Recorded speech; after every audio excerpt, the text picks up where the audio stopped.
सपने देखने वाली बहू। गुप्ता जी की बहू अंजलि को सपने बहुत आते थे।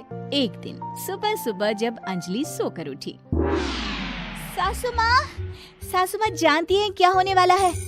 अरे क्या हुआ, फिर से कोई नया सपना देख लिया क्या? हाँ सासू माँ, बहुत जोर से बरसात आने वाली है।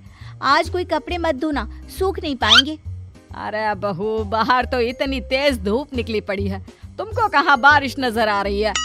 अरे मम्मी जी, मैंने सपने में देखा था बहुत जोर से बारिश होने वाली है, इसलिए बस आज कोई कपड़े नहीं धुलेंगे। अरे लेकिन इससे पहले भी तो कितनी बार तुझे सपने आए हैं, कभी कुछ सच भी होता है क्या? मम्मी जी, आप भी ना सपनों पर भरोसा करना चाहिए, भरोसा। अंजलि की सास उसकी कोई बात नहीं मानती, लेकिन उस दिन वाकई में शाम होते होते घने बादल आ जाते हैं और जोर से मूसलाधार बारिश होने लगती है। अंजलि, आज तो तुम्हारा सपना सच हो गया। बहू, आज तो तुमने सपने में बारिश देखी थी ना, और देखो सच में बारिश हो गई। लगता है अगली बार से हमें तुम्हारी बात माननी पड़ेगी। पापा जी, मैं तो हर बार ही मम्मी जी से कहती हूँ, मेरे सपने सच हो जाते हैं, बस भरोसा रखिए। कुछ दिनों के बाद, अजी सुनते हैं, मुझे ना सपना आया था और सपने में मैंने देखा कि आपकी पूरी 1 करोड़ की लॉटरी लगी है। अरे कभी कभी सपना सच होना सही बात है, लेकिन हमेशा ऐसा नहीं होता अंजलि। और वैसे भी लॉटरी लगने ही वाली है तो अच्छी बात है ना। मैं तो कहती हूँ, हम वो बड़ा सा घर खरीदने वाले थे ना, आज ही चलकर उसको फाइनल कराते हैं। अरे वाह वाह, हाथ में पैसा नहीं और बड़ा घर खरीदना है। अरे मम्मी जी, बताया ना आपको, मुझे सपना आया था कि हमें 1 करोड़ की लॉटरी लगने वाली है। देखो बेटा, ये पैसों का मामला है, इसमें किसी तरह की रिस्क नहीं लेनी चाहिए। और जब तुम्हारा सपना सच हो जाए तब तुम घर खरीद लेना। मम्मी पापा ठीक है अंजलि, अभी इतनी जल्दबाजी करने की क्या जरूरत है? मैं कुछ नहीं जानती, मुझे वो घर चाहिए तो चाहिए। और आपको प्रॉब्लम क्या है? कुछ दिनों में तो पैसे आने ही वाले हैं लॉटरी से। हाँ तो जब पैसे आ जाएंगे तब खरीद लेंगे ना। पर हमारी अंजलि खाना पीना छोड़कर जिद पकड़कर बैठ जाती है। आखिर मजबूर होकर अंजलि के पति को उस घर को बुक कराने के पैसे देने पड़ते हैं। कई दिन बीत जाते हैं, लेकिन अंजलि के पति की कोई लॉटरी नहीं लगती। कुछ दिनों के बाद, तुम्हारे सपने के चक्कर में तो सब खराब हो गया अंजलि। ना लॉटरी लगी, ऊपर से बेकार में ही सारी जमा पूंजी उस घर को खरीदने में खर्च हो गई। थोड़ी दिन तो इंतजार करो, अब ऐसा थोड़ी ना होता है कि आज सपना आया और कल आपकी लॉटरी लग गई। मैंने तो पहले ही कहा था, तुम्हारी बीवी को तो हर सपने पर विश्वास करने की आदत पड़ गई है। ऐसा भी कहीं होता है क्या? कुछ दिनों के बाद अचानक से अंजलि के पति के पास एक फोन आता है और पता चलता है कि उसकी 1 करोड़ की लॉटरी लग गई है। अरे वाह अंजलि, ये तो कमाल हो गया, मेरे तो सच में लॉटरी लग गई। अरे भगवान भला करे तुम्हारा। हाँ हाँ बहू, अब तो तुम जो कहोगी हम वो सब बात मानेंगे। तुम्हारे सपने का मतलब तो पूरा का पूरा सच होता है। अरे बिल्कुल ठीक कहते हैं, मैं तो बेकार में ही बहू को उल्टा सीधा सुनाती थी। अरे इसके सपने तो वाकई में सही हो जाते हैं। अपने घर वालों की बात सुनकर अंजलि मन ही मन बहुत इतराती है। उसे लगता है कि अब वो जो भी सपना देखेगी सच हो जाएगा। और इसी चक्कर में एक दिन अंजलि को सपना आता है कि अचानक उनके घर पर बहुत सारे मेहमान आने वाले हैं। यही सोचकर अंजलि अपनी सास को कहकर बहुत सारा खाना पहले से ही बनाकर रख लेती है। सुबह से शाम हो जाती है। हमने इतना सारा खाना बना लिया, लेकिन हमारे घर तो कोई मेहमान आया ही नहीं।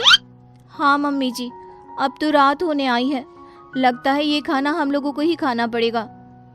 गुप्ता जी का परिवार पूरे 2 दिन तक उस खाने को खाकर खत्म करता है, लेकिन अंजलि की ये अपने सपनों पर भरोसा करने की आदत इतनी जल्दी छूटने वाली कहाँ थी। एक दिन अंजलि की सास अपने किसी रिश्तेदार के घर जाने के लिए कहती है, अरे अंजलि बहू, मैं जरा 2 दिन के लिए बुआ जी के घर जा रही हूँ। देखो तुम पीछे से घर को अच्छी तरह संभाल लेना। हाँ ठीक है मम्मी जी, आप चिंता मत करिए, मैं सब कुछ अच्छे से संभाल लूंगी। बहू, वैसे तो तुम सब कुछ बहुत अच्छे से ही करती हो, लेकिन देखो ये जरा ना सपनों पर भरोसा थोड़ा कम किया करो बेटा। क्या मम्मी जी, मेरे इतने सारे सपने तो सच हो जाते हैं, उसके बाद भी आपको शक ही रहता है हमेशा।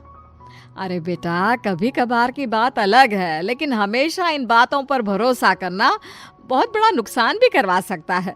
तुम्हें इस बात को समझना चाहिए। ठीक है मम्मी जी, समझ गई। अब आप आराम से जाइए, मैं सब कुछ बहुत अच्छे से कर लूंगी। अंजलि की सास बुआ जी के घर चली जाती है। उसके जाने के बाद अंजलि एक दिन सुबह सोकर उठती है और जोर जोर से रोने लगती है। अरे क्या हुआ अंजलि, तुम रो क्यों रही हो? बहू सब ठीक तो है ना? क्या कोई बुरा सपना देखा? अरे पापा जी क्या बताओ, मम्मी जी नहीं रही, वो हम सबको छोड़कर चली गई।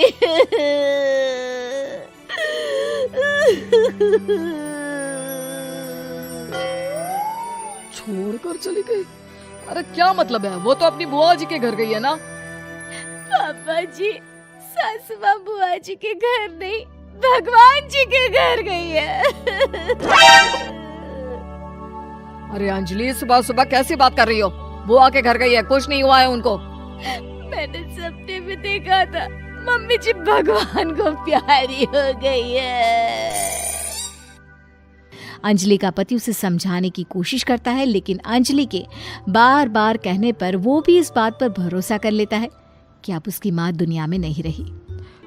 सारे गांव में ये खबर फैल जाती है कि अंजलि की सास की मौत हो गई। भगवान, अब हम क्या करेंगे? तुम्हारे सर से माँ का साया उठ गया।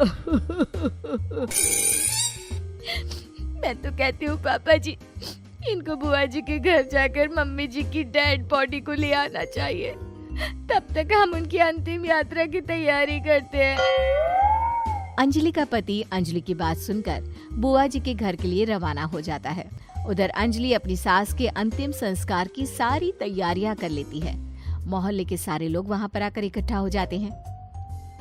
बहुत बुरा हुआ, मेरी सास मुझे बहुत प्यार करती थी, बुआ जी के घर गई थी। अरे हमको क्या पता था कि भगवान जी के घर जा रही है। अंजलि ने अपनी सास की तस्वीर पर हार पहनाकर घर के बीचों बीच रख दिया। सब लोग आकर गुप्ता परिवार को सांत्वना दे रहे थे।